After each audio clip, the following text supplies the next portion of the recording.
Assalamualaikum warahmatullahi wabarakatuh. Selamat pagi. Perkenalkan nama saya Bu Ayu Anda Wahini. Saya pengganti Pak Domi ya, yang mengajarkan tentang pengantar ilmu ekonomi sebelum UTS. Nah, sekarang digantikan oleh saya ke UTS ya.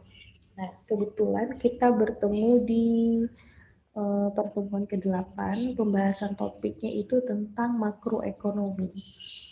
Ini topik penting di dalam mata kuliah pengantar ilmu ekonomi ya.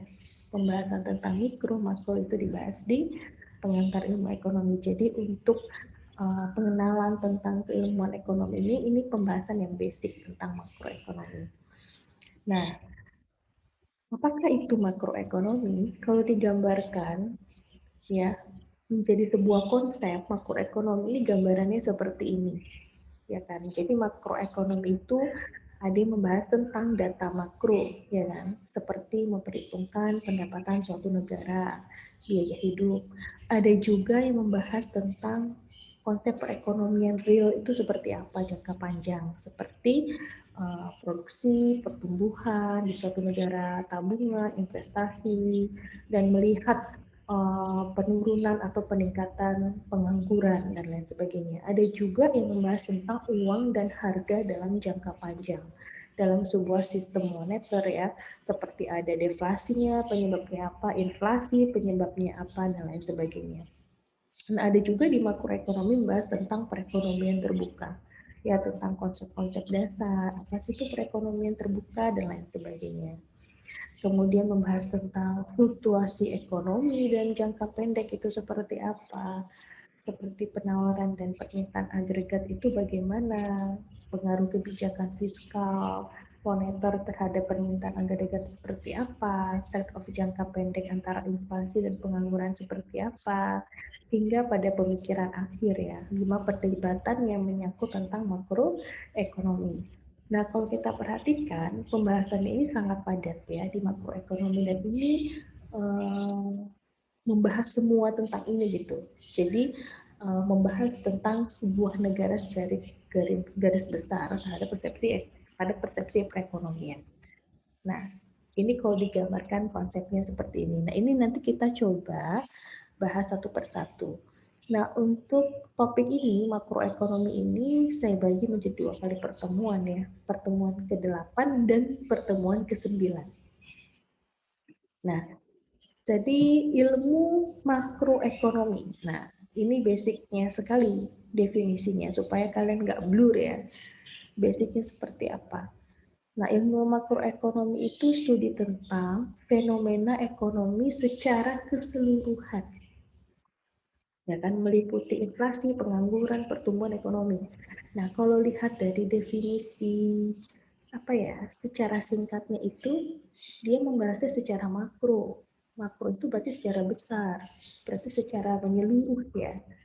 Nah, seperti masalah tentang finansial suatu negara secara makro, misalnya tentang inflasi, atau tentang dampaknya perekonomian gitu ya secara makro, karena pengangguran dan pertumbuhan ekonomi dan lain sebagainya. Nah, ini penggambaran definisi makroekonomi basicnya ya secara singkat seperti itu.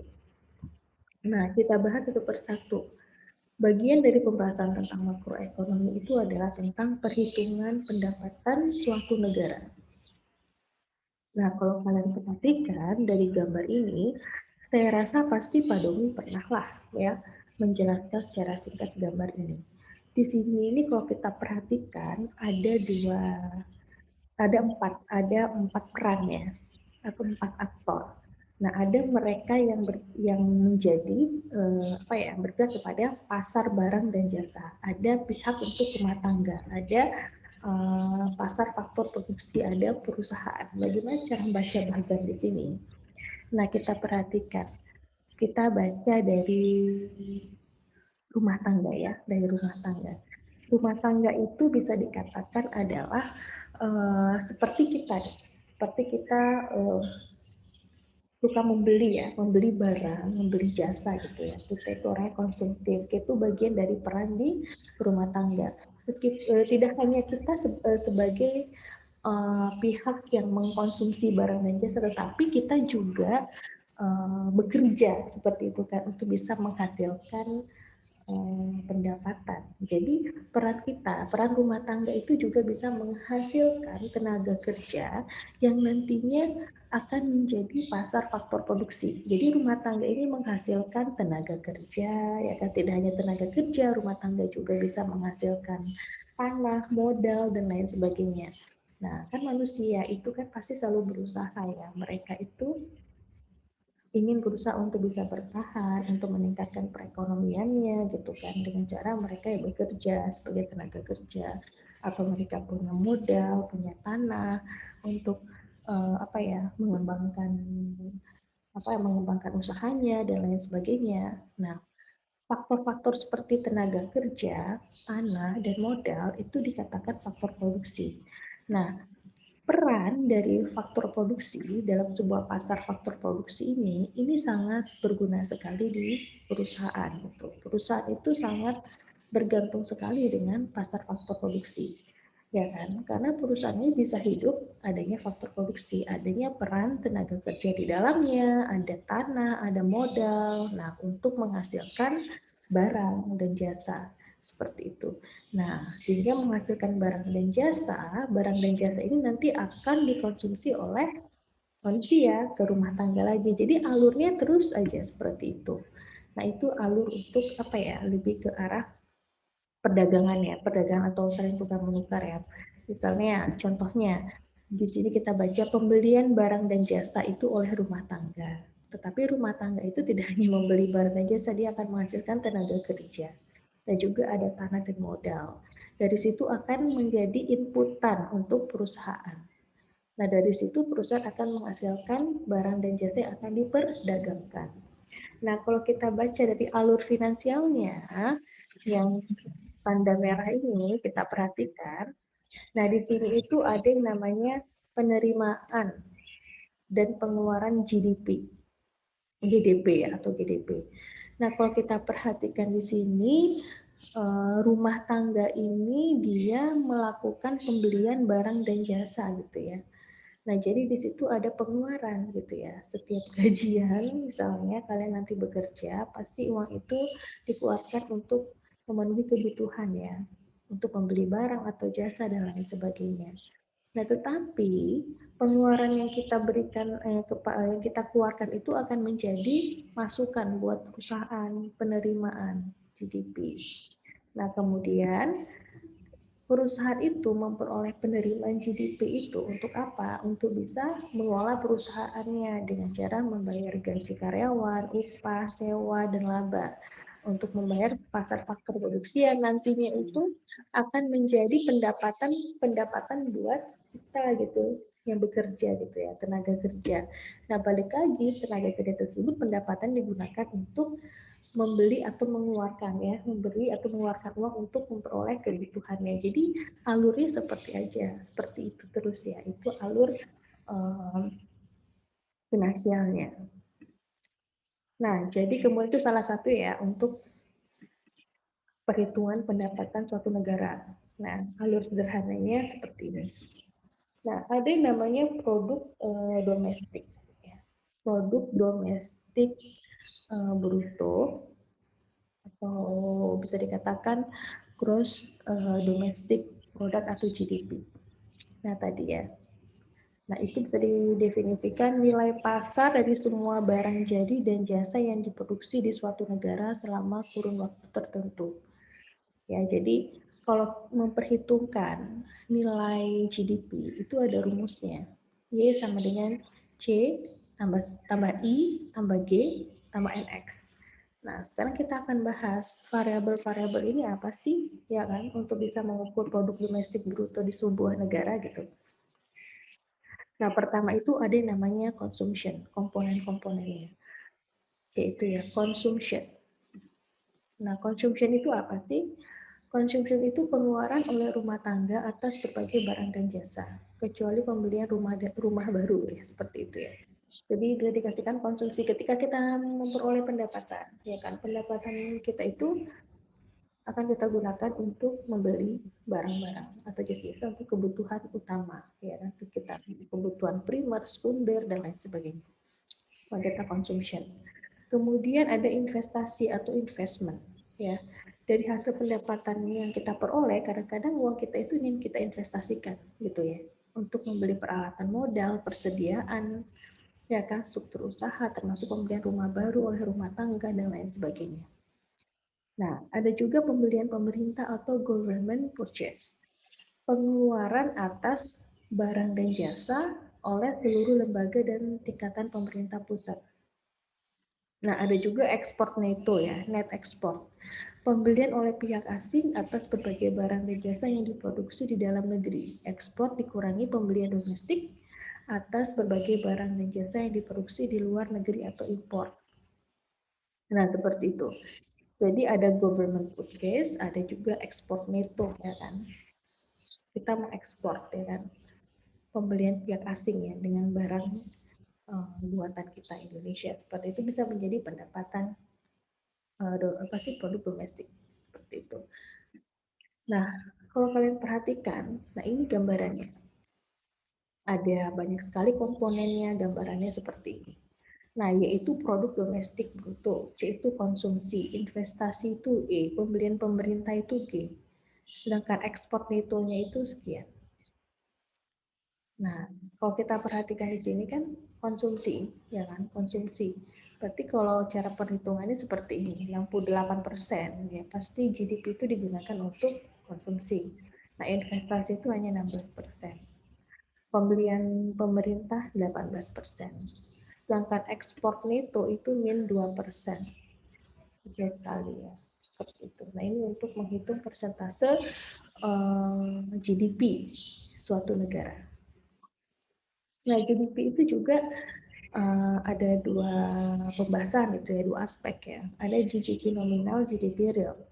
Nah, GDP nominal itu untuk memperhitungkan nilai produksi seluruh barang dan jasa berdasarkan harga yang tengah berlaku saat ini gitu. Sedangkan GDP real nilai produksi seluruh barang dan jasa pada harga konstan ya.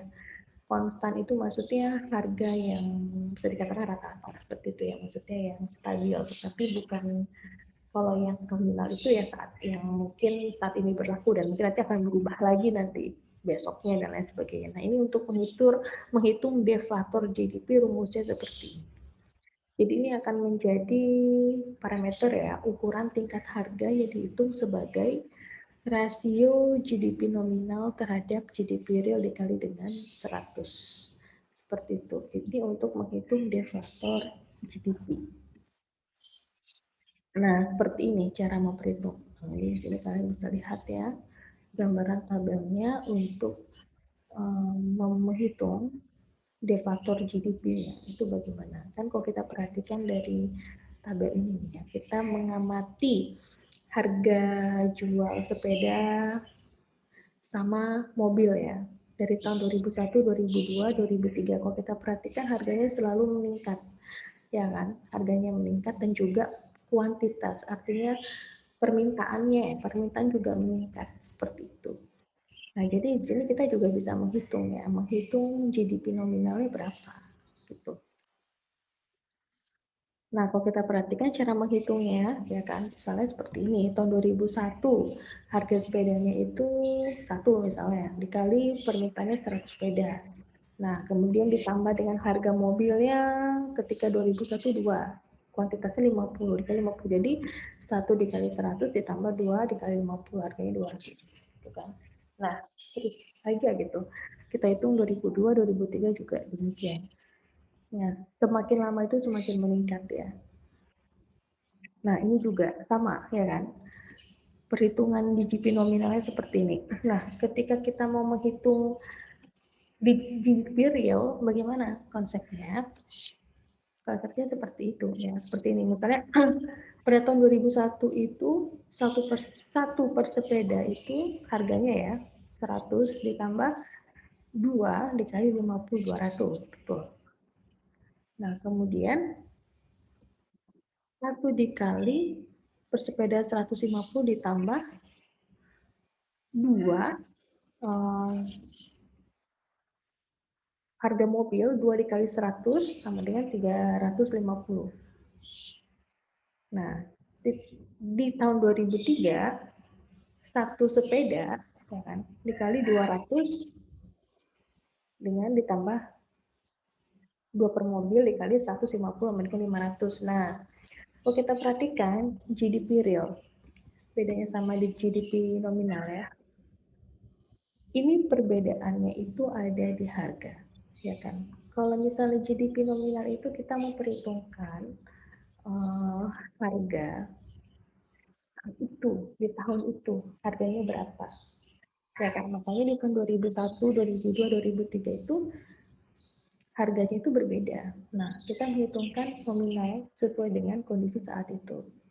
Nah, sedangkan GDP real itu kita memperhitungkan yang mungkin di harga yang konstan, artinya ya sama gitu ya. Misalnya kita mau menghitungkan di tahun 2001 harga sepeda itu 1, ya kan harga mobil itu 2. Ya udah kita akan hitung di tahun 2002 itu dengan harga yang sama di tahun 2001. Ya kan, di tahun 2003 kita memperhitungkan harga yang sama di tahun 2001. Nah, itu disebut dengan GDP real tahun 2001 gitu ya. Makanya perhitungan GDP real tahun 2001.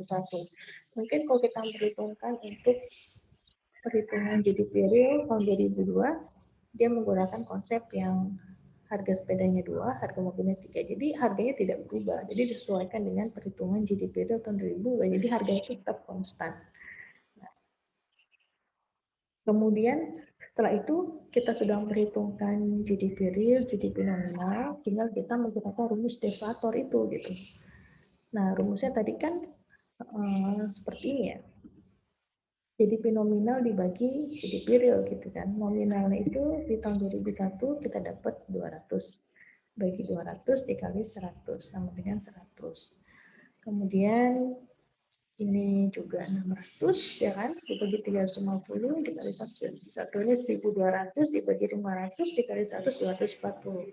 Nah, kalau kita perhitung, kita perhatikan deflator GDP-nya itu setiap tahun itu meningkat ya, 100, 171, 240. Ya kan, artinya ya ada peningkatan pendapatan domestik.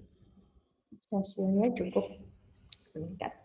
Kemudian pembahasan komponen lagi tentang mengenai makroekonomi itu adalah perhitungan biaya hidup. Nah, ini dibahas di makroekonomi ya. Salah satu parameter itu melihat dengan indeks harga konsumen atau consumer price index. Ya, jadi artinya suatu ukuran keseluruhan biaya pembelian barang dan jasa oleh rata-rata konsumen. Saya ulangi, suatu ukuran keseluruhan biaya pembelian barang dan jasa oleh rata-rata konsumen. Nah, itu untuk bagaimana cara menghitung indeks harga konsumen. Nah, perhitungan indeks harga konsumen itu yang harus diperhatikan adalah tetapkan isi keranjang. Artinya ya, tiap konsumen itu kan ketika dia melakukan pembelian itu harus tahu kan barang dan jasanya yang dibeli apa saja, jumlahnya berapa, harganya berapa kan. Tetapkan harga, ya kan. Kemudian hitung harga dibagi biaya isi keranjang. Nah, itu untuk menghitung indeks harga konsumen. Pilih tahun dasar dan hitung indeksnya. Nah, kemudian bisa kita hitung tingkat inflasinya. Nah, kita lihat ya. Nah, ini contohnya.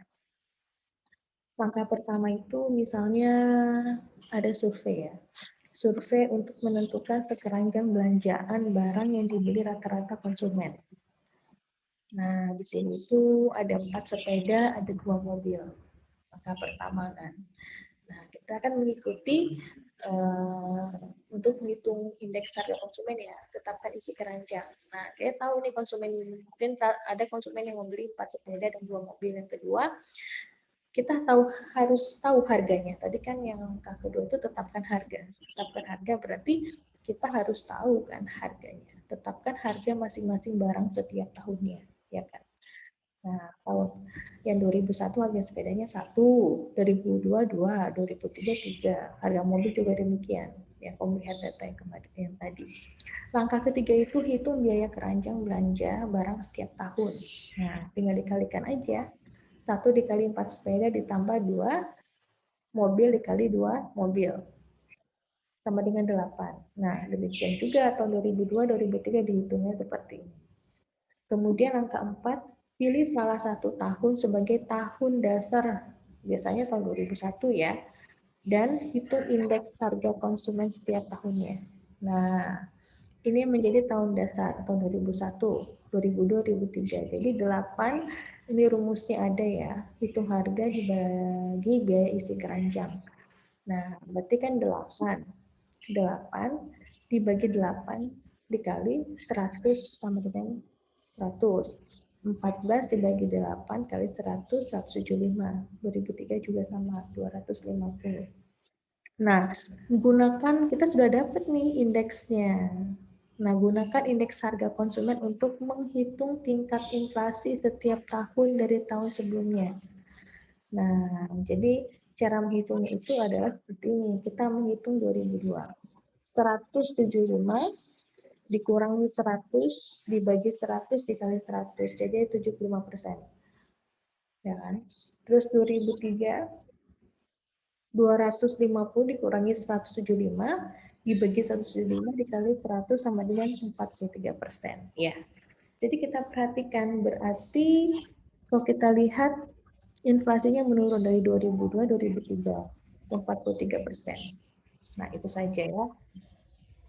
Mungkin untuk makroekonomi saya cukupkan ya. Materinya sebagian sampai ke topik perhitungan indeks harga konsumen. Nah, untuk materi berikutnya saya akan sampaikan minggu depan. Nah, jadi ditunggu kuisnya, ya kan? Mohon dikerjakan. Sampai ketemu. Terima kasih. Wassalamualaikum warahmatullahi wabarakatuh.